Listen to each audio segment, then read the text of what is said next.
All right, let's talk about an absolute legend in the investing world, Peter Lynch. He ran the Fidelity Magellan Fund and put up numbers that are just mind-blowing. But his story comes with a massive, and I mean massive twist that most people don't see coming. Get this, 29.2%. That wasn't a one-time thing. That was the average annual return his fund delivered for 13 straight years, from 1977 to 1990. I mean, think about that. If you put in $10,000, it would have turned into more than $250,000. It was a completely insane historic run. So here's the million-dollar question, right? With returns like that, everybody who invested must have gotten rich, yeah? Well, no, not even close. The truly crazy part is studies found that the average person who put their money into the Magellan Fund actually lost money. Wait, what? How is that even possible? And that's what became known as the Magellan Fund paradox. You see, the fund itself was a rocket ship. If you just bought in and held on for the ride, you did great. But that's not what most people did. The typical investor did the complete opposite, getting their timing horribly, horribly wrong. So the problem wasn't the fund. It wasn't Lynch's stock picks. It was us. It was human behavior. You know how it goes. People would see these incredible returns, get that classic FOMO, that fear of missing out, and they just pour money in, usually right at the peak. And then what happens? The market hiccups, there's a little dip, and boom, panic selling. They'd sell everything at the bottom, locking in those losses. And this really gets to the core of what Lynch figured out. The hardest part of investing isn't picking the winning stock. It's controlling yourself. It's winning the battle against your own emotions. You are your own worst enemy. You know, the great Benjamin Graham, the father of value investing, he nailed it. He said the investor's chief problem, and even his worst enemy, is likely to be himself. That's it right there. The real fight isn't with Wall Street or the market. It's the one you have with yourself in the mirror every morning. It all comes down to discipline and keeping your cool. Okay, so if we're our own biggest problem, what's the fix? Well, this is where Peter Lynch's whole philosophy is just so brilliant. He argued that you, the regular person, the amateur investor, you actually have a secret weapon, a way to fight back against those self-destructive instincts. And what's that secret weapon? It's this simple phrase: invest in what you know. That's his most famous line, and for good reason. His whole point was that your everyday life, your job, your hobbies, they give you a real, genuine advantage over the pros on Wall Street. You just have to open your eyes and pay attention. Lynch had this perfect anecdote to explain it. Picture this. A wife comes home and she's all excited. She's like, honey, I just went to this new store, the Limited, and it was mobbed. The clothes were great. I got a fantastic deal. That right there, that's boots on the ground research.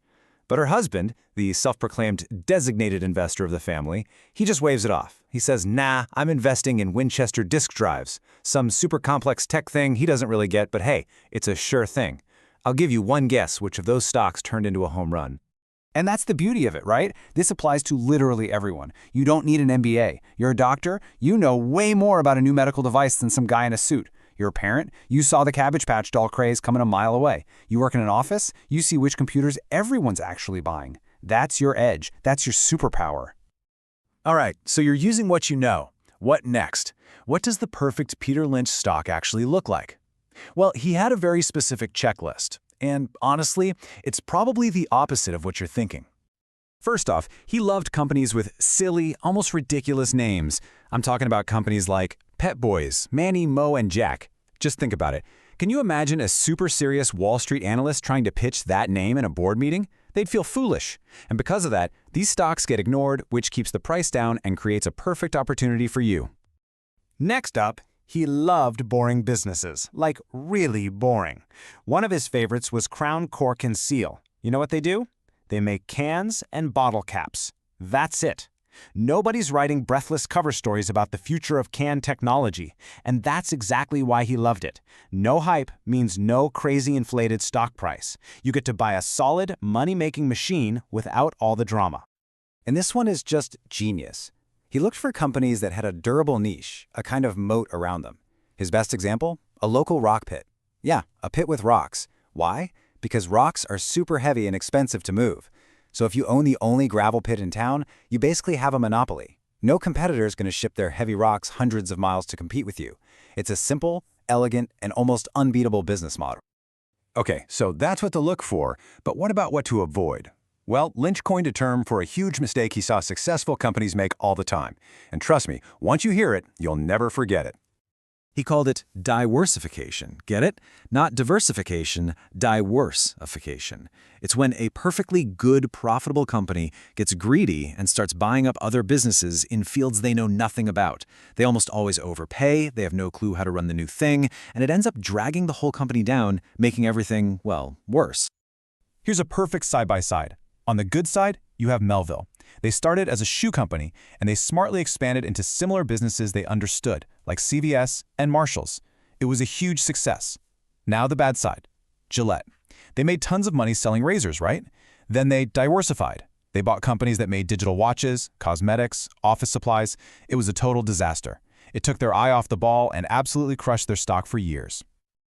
Okay, so let's tie this all together. We started with this bizarre paradox, right? People losing money in one of the best funds of all time. So how does this whole playbook, finding boring companies using what you know, how does that fix the problem?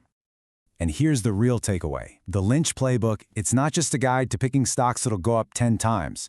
It's really a framework for building the right mindset, the right temperament, because when you do the homework, when you find a business you truly deeply understand, you build conviction. And when you have that conviction, you don't panic and sell the first time the market gets shaky. You have the stomach to hold on for the long haul. So if you remember 3 things from all this, make it these. Number 1, use what you know. Your personal experience is your secret weapon. Number 2, find the story. Look for those simple, boring niche businesses that the crowd is completely ignoring. And number 3, be patient. The real wealth isn't made by frantic trading. It's made by owning great companies for years and years. At the end of the day, the whole Peter Lynch story forces us to ask ourselves a pretty tough question. The market's going to do what the market's going to do. It'll go up, it'll go down. That's the one thing we can count on. The real wild card, the biggest risk in the equation, is our own reaction to it. So you have to ask yourself, is your biggest investment risk the market, or is it the person you see in the mirror?